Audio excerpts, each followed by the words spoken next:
The large data set. You need to be able to work with real data in the examination.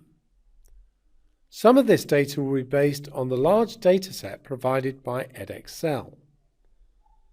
The data set consists of many weather measurements taken at different locations. And we're going to look briefly at that data set now. We can see that this is for Heathrow, May to October 1987. I've made a copy of that because I'm going to use that in some of the examples here. And also we've got Heathrow, May to October 2015, which we're going to use in one of the examples as well. But there are lots of different locations. And we can see that there's lots of different measurements taken. So for example, the daily mean temperature, that's measured from 0900 one day to 0900 the next day in degrees Celsius. We've got total rainfall, total sunshine, and so on. You can see lots of different data across here.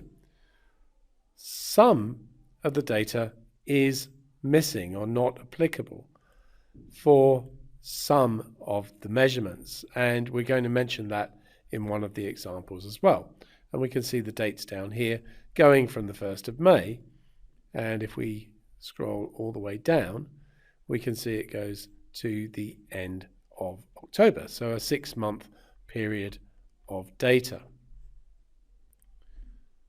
Clearly, this is a very good resource for drawing lots of data from, taking samples and so on, and putting into practice the sort of skills that we've discussed in this section.